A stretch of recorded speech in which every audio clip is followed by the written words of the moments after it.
795. 7 o'clock stories by Robert Gordon Anderson. 13th night. The Tall Enemy. It was the first snowfall. The gray sky was filled with little white feathers dancing down, down, down. "Look at the snowflakes," exclaimed the three happy children, all in one breath. "Yes," said their mother, "the snow has come. In the spring and summer, Mother Earth works very hard. It takes so much of her strength feeding the millions of plants from her brown breast. By fall, she is very tired, and in winter, she takes things quite easy." Then the gentle rain fairy feels sorry for Mother Earth. She turns her own tears to snowflakes and scatters them over her. They weave a soft white comforter to keep her warm, and it keeps the seed babies sleeping in Mother Earth's brown breast, all snug and warm too. All that day and all night the snow fell, and all the next day and the next night, and the third day and the third night too. Then all of a sudden it stopped, and the three happy children woke in the morning and looked out of the window. "Why, the snow's most as high as Wienerwurst's house!" cried Jehoshaphat. Then they all trooped in to breakfast. "We will make forts," said Jehoshaphat. "Hooray!" exclaimed Marmaduke. "The very thing," added Mother. And Wienerwurst, curled up by the rosy kitchen stove, barked, "Woo! Woo! Woo!" Now this means a lot of things, but this time it meant good, good, good. So the three happy children hurried through their oatmeal.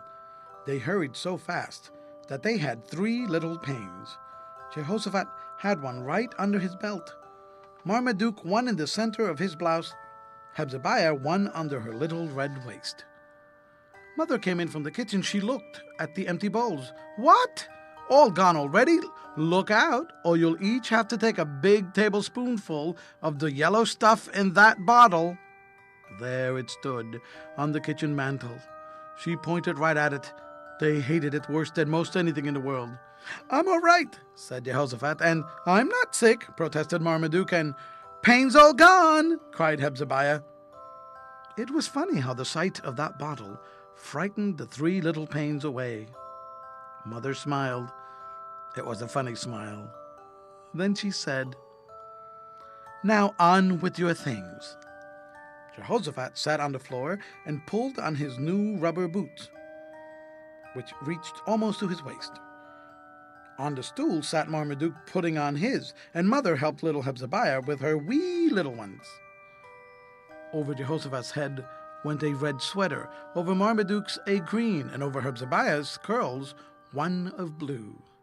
Then whistlets and mittens and coats and caps, and out into the deep white snow they tramped. "Forward march," said a voice. They looked. It was the toy man. "The enemy's about to attack," he explained sternly. "Where's the enemy?" "You can't see them? But they're advancing fast. Up with the fort. Double, quick!" So at double quick they marched to the barnyard and began to work with their shovels. My, how they dug! Fast flew the snow, and the toy man packed it down hard and shaped it into walls of a big, strong fort. It was odd, too, how the toy man could find time to help, for he had lots of work to do. But then the enemy was coming. Rover and Brownie and Wienerwurst scampered around in the snow. They were not much help. All they did was bark, bark, bark. "Hush!" commanded the toy man. "We must keep quiet so the enemy won't know where we are." So they dug and packed the snow hard.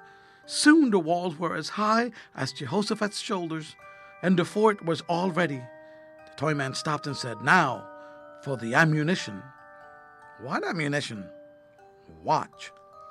The toy man took a handful of snow and crushed it hard between both hands. When he had finished, he opened his fingers. In his palm was a round white ball. Then another he made, and another. And the 3 little soldiers, Jehoshaphat, Marmaduke, and Hezekiah, made lots too. They piled them in the corner of the fort until they had a heap like the iron balls around the cannon in the town park. "Now," commanded the toy man, "march to the barracks and get warm." He pointed at the house. "I'll watch and call when the enemy comes." Into the house they went and dried their mittens and warmed their hands, and each had a cup of nice, warm milk. After a while, there was a loud knock on the door, and the sound of a horn. Mother opened the door a little way. The horn sounded again. Then the voice spoke loudly. "Fall in," it said. "The enemy comes." Quickly, the three little soldiers put on their mittens and caps and buttoned their coats and hurried to the fort. They looked around. They could not see anybody with a horn, and the toy man was gone. Over the walls of the fort, they peeked. There stood 6 soldiers staring at them. The 6 soldiers stood very still. They were all white, but their eyes were black like pieces of coal, and they stared hard at the 3 little soldiers within the fort. Over their shoulders were 6 long, round things. "Guns," said Jehoshaphat. They looked around for the toy man. He did not come. Their hearts beat fast. "We're not afraid," shouted Jehoshaphat at the white soldiers. "Come on, you enemy!" With that, they heard a sound far off. "Rat-a-tat-tat-tat-tat, rat-a-tat-tat-tat, rat-a-tat-tat-tat." "What's that?" cried the smallest little soldier, and Captain Jehoshaphat answered, "Drums! Drums! The enemy comes!" Then he laughed. He had made the rhyme without thinking anything about it. But he stopped laughing. It was no time for play. There was hard work ahead. Those 6 white soldiers in front of the fort were ready to attack, and there were more coming. "Load!" he commanded. Each little soldier took up a snowball. Rat-a-tat, rat-a-tat, rat-a-tat. The drum sounded nearer now. Rat-a-tat, rat-a-tat, rat-a-tat. Around the house came the sound of the drum. Over the walls of the fort, they peeked very carefully. There was a man marching. He looked something like the toy man, but could it be? No, for he was so changed. The man had a horn around his neck and a feather in his hat, and his face was stern, and he was whistling Yankee Doodle. It sounded like a fife. And all the time he was beating the drum with all his might. Rat-a-tat, rat-a-tat, rat-a-tat. On through the snow the tall enemy marched. He reached the 6 white soldiers who stood so still with their guns over the soldiers. He stopped and called out to the 3 little soldiers in the fort in a loud voice. "Surrender, or we attack." "Never," was the brave answer of Captain Jehoshaphat. "Fire!" he commanded. Then he let a snowball fly. He hit the tall enemy right in the face. Then Marmaduke let another snowball fly. That one hit one of the white soldiers and knocked his black eye out. And Hezekiah threw her snowball. She tried very hard, but it didn't go very far, and it didn't do any damage. Jehoshaphat looked worried at that. He couldn't depend on Hezekiah at all. That left but 2 of them against so many, and on came the tall enemy with the feather in his cap, still beating his drum. Rat-a-tat-tat, rat-a-tat-tat, rat-a-tat-tat. The little soldiers must fight bravely now. Fast flew the snowballs.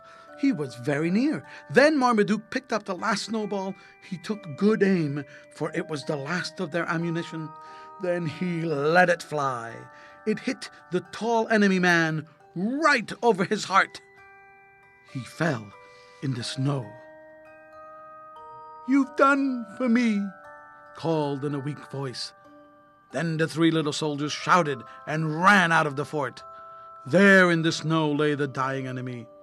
"You've won," he said in a sad voice. "I surrender." "Hooray! We won!" they shouted. Then they stopped. They felt very sorry for the enemy, and after all, he had been very brave. They bent over him. Then something happened. All of a sudden, the enemy seized the 3 little soldiers in his arms, and he laughed. Yes, laughed, and hugged them all at once. And the 3 little soldiers laughed happily too, for the tall enemy had been the toy man all the time, and the 6 silent soldiers were only made of snow. Behind his heels, they trudged into the house, but the toy man had to carry the littlest soldier in his arms. She was very cold and very tired. But the 3 happy children ate a very good dinner and a very good supper too that day, for they were very hungry. And they had earned it after the brave fight in the fort. Ting, ting. He's always on time, that little clock. So, good night.